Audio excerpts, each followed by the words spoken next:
네, 산림청장님. 네. 예.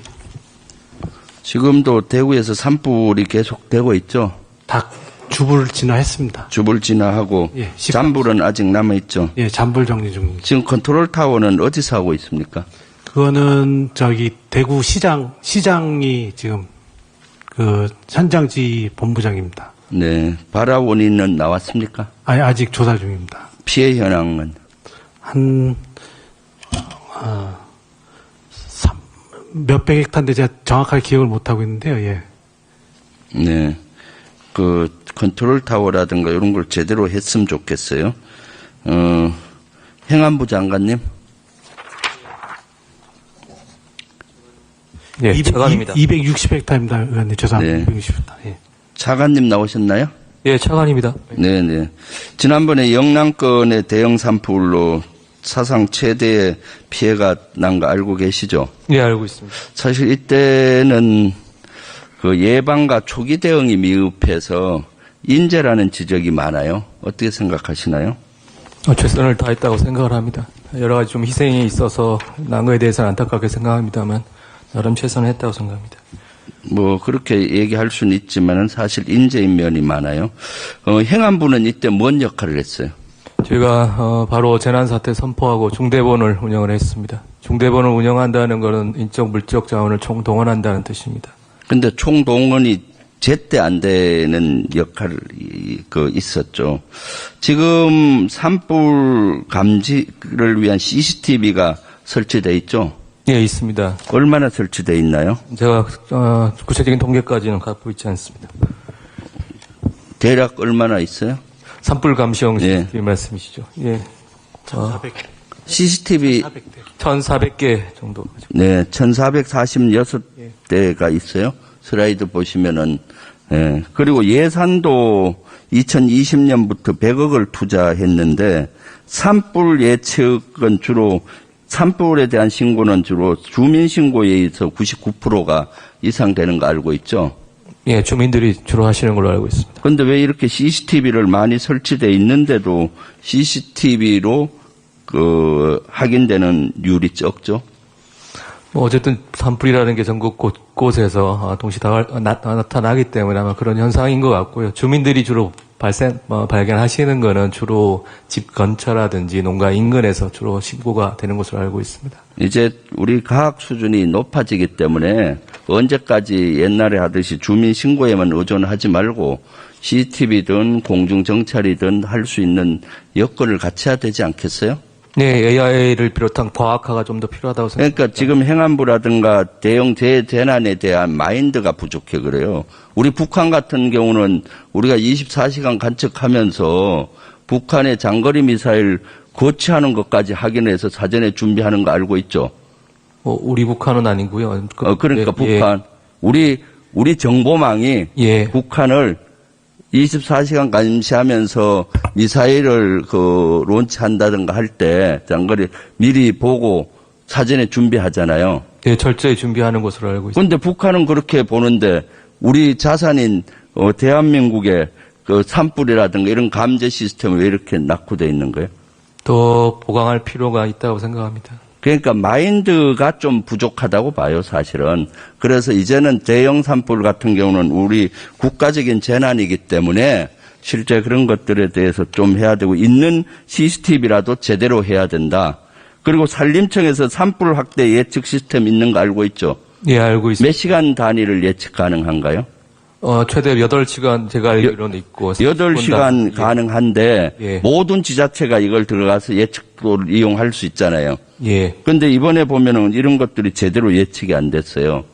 대형 산불 같은 경우는 저렇게 남동풍이 불 때 예측이 가능한데 저걸 예측도를 제대로 활용을 안 하고 예측이 안 되니까 그 안에서 위험 안에서 왔다 갔다 하면서 피난을 하고 하다 보니까 대피하다 보니까 피해를 키운 측면이 엄청나게 많아요. 알고 계십니까? 예, 기상 예보를 더 정확히 해야 되는 부분도 있고 시스템의 고도화도 필요한 상황입니다. 저러기 때문에 실질적으로 인재라는 거예요. 다음 한번 보시죠. 예측도에 들어가면은 저렇게 방향이라든가 온도, 습도라든가 지역을 하면은 어디까지 위험이 되는지 다 나오는데 제가 그날 안동 산불 있는 현장에 갔을 때 저런 것들이 없이 그냥 대피만 하라고 나와요. 그러니까 우왕좌왕하다가 피해를 키운 거죠. 이런 좋은 시스템을 갖고도 제대로 작동을 못한 겁니다. 그래서 최초에는 의성군이 컨트롤타워 하다가 경북도가 컨트롤타워 하다가 나중엔 산림청이 했는데 사실 경북도가 할 때부터 문제가 많았어요. 제가 분석해 보니까. 이거는 제가 봤을 때는 수사를 해서 조사와 수사를 해서 원인이 뭔지 왜 이렇게 컨트롤타워가 작동이 안 됐는지를 밝혀야 된다고 봅니다. 어떻게 하시겠습니까? 그 당시에 아마 태풍급 이상 초속 27m의 바람이 불면서 여러 가지 좀 어려웠던 점은 있었던 것으로 알고 있고요. 제가 현장에 봤어도 좀 한계가 있었다고 생각을 합니다. 물론 한계는 있었지만은 저런 것들이 잘 작동이 됐으면은 피해를 최소화할 수 있는 거죠. 예. 그리고 이번에 산불로 인해서 전통 사찰이 소실이 된 데가 많죠. 네. 어디 몇 군데가 소실이 됐습니까? 주로 제가 기억에 고운사 등 해서 한 7군데 정도 피해가. 이번에 보물도 많이 탔고요. 보물, 명성, 천년기념물, 국가민속문화유산 11건이 불탄 거 알고 계시죠? 예, 보물 3건 있습니다. 네. 그런데 이번에 왜 이런 사찰에 대한 예산이 전혀 반영이 안 됐죠? 화재 예방에 대한 사찰이. 추경 말씀입니다. 네. 어쨌든 제가 문체부 소관이어서 정확히 알지는 못합니다만 아마 문체부에서 자체 이전용을 통해서 지원하는 것으로 제가 알고 있습니다. 그러니까 하나도 반영이 안 됐어요. 그중에 화재 예방을 위한 전통사찰 방제 시스템 구축, 유지보수 예산 이런 것들이 안 되다 보니까 지금 상당히 고통을 겪고 있어요. 슬라이드 한번 봐주시죠. 요것은 우리 기획부 장관님 요 관심을 갖고 지금 문체부가 안 나와 그런데 요거 한 30억 정도 드는 것 같아요. 전통사찰의 산불 예방을 위한 방제 시스템이 자부담이 25년에는 그동안은 10%에서 15%밖에 안 됐는데 20%로 늘어나서 이번에 좀 보완을 많이 해야 되는데 제대로 안 되고 있어요. 요것은 꼭 한 30억 정도 추계가 되던데 반영을 시켜야 된다고 생각을 해요.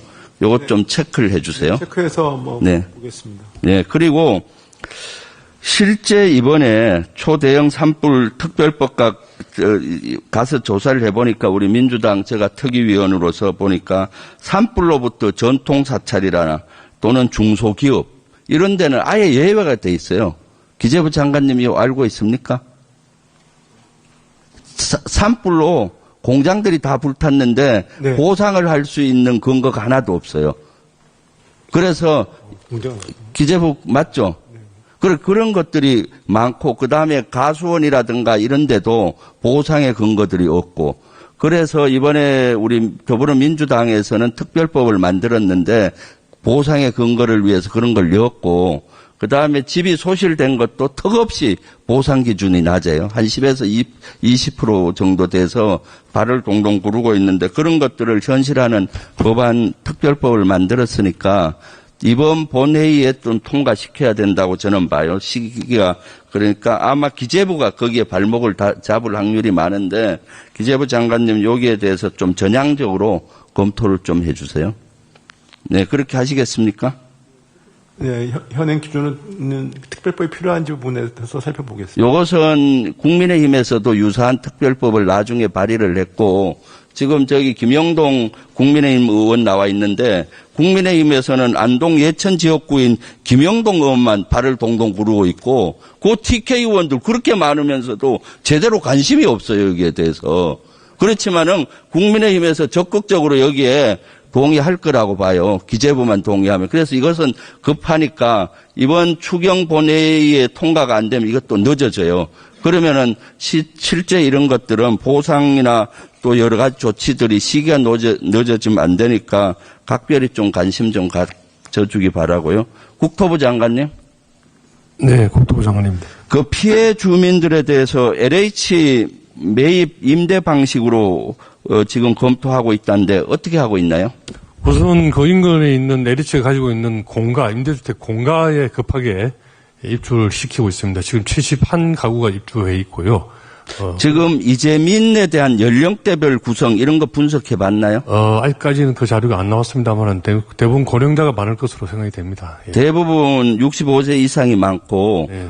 그분들의 소요, 원하는 게 뭔지 이런 조사가 필요한데 예, 5월부터 예. 그분들이 원하신 게 자기가 살던 집을 다시 고치는 걸 원하는지, 그렇지 않으면 이참에 막 새 집으로 이사 가기를 원하시는지 하는 거를 조사할 예정으로 있고요. 임대주택이라고 해서 도심지에 있는 높은 입지를 그러니까 얘기하는 게 아니고, 장관님 예. 이제 조사하려고 하면 어떻게 됩니까? 아니, 그게 이미 이런 건 조사를 했어야죠. 그래서 피해 조사를 병행해서 지금 빨리 조사를 해서 가급적이면은 그 고령층 이재민 분들은 대부분 자가 부근의 집을 다시 짓기를 원하고 왜 텃밭도 하고 그렇잖아요. 예. 그래서 그런 소요들을 빨리 파악을 해서 이왕에 조치할 거 이재민들이 원하는 방향으로 좀 해줘야 되는데 이런 소요에 대한 이런 것들 제대로 못하고 있는 것 같아요. 빨리 조사하세요. 빨리 조사해서 가능한 한 원하시는 방향으로 네. 복구 내지는 지원해드리도록 하겠습니다. 예. 국민의힘 의원님들 이런 거 자꾸 요구해서 빨리 예천 안동 그 피해 지역 있잖아요. 의성 이런 데 빨리 보상하게 좀 힘 좀 보태주세요. 네. 특히 여기 TK에 우리 민주당 의원 한 명도 없는데 저희들은 가서 살다시피 하고 있어요. 같이 힘 모아서 다음 주에 꼭 되게 같이 요거는 좀 여야 없이 좀 힘 좀 모읍시다. 네, 고마워요. 김영동 의원님 왜 한마디 안 하세요? 그래요. 소방청장님? 예, 소방청 의혹이 나왔습니다. 이번에 왜 소방청 헬기는 이번에 한 대로 추경에 반영이 안 됐죠? 이번에 그 소방청에서 재정당국에 요구한 것은 중앙구조본부 4개 특수군역에 4대를 요구했습니다만은 정부안에 반영되지는 않았습니다. 그래서 지금 우리가 말로만 지금 기재부 장관님, 말로만 지금 대형 산불에 대응한다고 하는데 제가 이번에 그 추경 보니까, 산림청 헬기만 4대 반영이 된 것 같고 소방청은 전혀 안 됐어요. 이런 상태면은 내년에 대형 산불이 나도 올해와 똑같은가 더 커질 수가 있어요. 의성에서 산불이 시작이 돼서 그렇지 호남 지역에서 만약 산불이 됐으면은 한반도 전역이 불구덩이가 될 수가 있는 상황이 미래에는 올 수도 있어요. 그래서 이런 것들은 좀 더 소방청도 그렇고 산림청도 그렇고 획기적으로 좀 반영을 시켜야지 그렇게 된다고 생각해요. 요거 어떻게 생각하세요? 네, 일단 저희가 소방청에서 요청은 있었지만 그 26년도 노후 교체 이런 거 예정이 됐기 때문에 도의원도 감안하면은 추가적인 교체 수요는 저희는 크지 않다고 생각해서 지금 그렇게 된 건데요. 다시 한번 보겠습니다. 지금 시스템으로는 턱없이 부족해요. 그래서 국가 총력 지원을 할 수 있는 이런 장비고 이런 것들을 기존의 방식대로 조금 4대 추가하고 노후 장비 교체 수준은 어려우니까 좀 이것은 획기적으로 좀 봐야 된다. 이번에 저는 추경 때 이것도 획기적으로 좀 늘려서 빨리 시작을 해야 됩니다. 헬기 사업도 구입한다고 돈이 있다고 바로 구입되는 게 아니에요. 한 3년은 걸려요, 사실은. 그러니까 그런 걸 좀 해주시고 지난번에 코로나를 겪으면서 앞으로 또 이런 전염병들 재난이 올 수 있는데 백신 개발 기술, 해외 의존을 탈피하고 기술을 국산화해야 되는 것이 아주 시급하다고 생각하는데 기재부 장관님 어떻게 생각하세요? 네, 물론 그 부분도 제가 살펴보겠습니다. 네, 그 부분도 보니까 세포 특성 분석 기술이라든가 이런 국산화하는 기술은 장비는 다 있는데 운영비라든가 이런 것들이 턱없이 반영이 안 돼 있다 보니까 백신 개발도 지금 지연되는 것 같아요. 대형 산불이나 대형 이런 재난으로부터 이제는 국가가 책임을 져야 되니까 우리 기재부뿐만 아니라 관련 부서에서는 이런 분야에 좀 신경을 써줬으면 좋겠고요. 외교부 장관님, 시간이 얼마 안 남았지만은 몇 개, 북한이 러시아 파병 공식적으로 인정했잖아요. 네. 북한군 피해가 한 4,000명 사상자 있다는데 맞습니까? 그렇게 듣고 있습니다. 1,000명 사망 정도, 3,000명 정도 부상당한 거 그렇게 알고 있습니다. 그리고 러시아가 얘기하는 5월 9일 날 본인들 스스로하는 승리 기념일이라고 하는 날 김정은 뭐 그건 전에부터 쭉 나왔던 얘기인데 좀 더 지켜봐야 되겠습니다. 저 다자 회의에 김정은이 간 예가 전례가 없기 때문에 그건 좀 아닌 거 아니냐 하는 게 일반적인 견해인데 좀 지켜봐야 될 것 같습니다. 그래서 지금 우리가 전략적으로 잘 아시겠지만은 북한과 러시아가 동맹 관계로 가면서 우리 전략적인 환경이 아주 불리하게 되어 있잖아요. 네. 그래서 지금 트럼프 얘기에서는 어떻게든 러시아와 관계 개선을 하고 우크라이나 동전을 하면서 러시아하고 관계 개선해서 중국을 견제하려고 지금 하고 있지 않습니까? 우리에게 전략적으로 좋은 기회라고 봅니다. 저는 러시아하고 북한의 동맹 관계를 얻는 것이 무엇보다도 중요하다고 보거든요. 네. 그래서 그런 노력을 하고 있나요? 러시아의 관계를 전략적으로 관리하기 위해서 신경을 많이 쓰고 있습니다. 그러니까 그런 분야에 대해서 각별히 좀 신경을 써서 앞으로 러시아와 북한의 밀착 관계를 어떻게 끊어놓느냐, 이것이 우리가 앞으로 한반도에서 평화를 여는 데 아주 중요한 요소라고 보니까 좀 더 노력해 주세요. 네. 네, 다들 고생했습니다. 네, 김명주 의원님 수고하셨습니다. 국토부 장관님, 그 산불 피해 때문에 경북 주민들 지금 본래 살던 곳으로 못 돌아가시거나 뭐 다른 걸 임대주택 한다 그러는데 지금 보니까 모듈러 주택도 많이 하고 있는 거죠? 모듈러 주택이나 뭐 농막 같은 것은 지금 임시 주거로 하는 것이고요.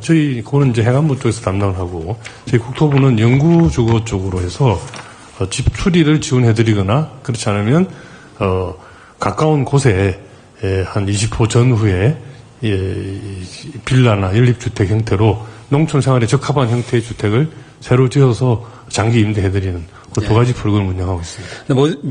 모듈러 주택이 뭐 그전처럼의 그런 개념이 아니고 요즘은 뭐 대기업에서도 잘 알고 있습니다. 하고 있는 것처럼 그 연구 시설처럼 돼 있어요. 그리고 또 신속성이나 뭐 이런 여러 가지 그 건설 비용이나 이런 것들 비교해서 괜찮은 것 같은데 고려를 하시면 좋을 것 신축할 같습니다. 때도 기존 방식도 고려하고 모듈러 방식도 고려하겠습니다. 예.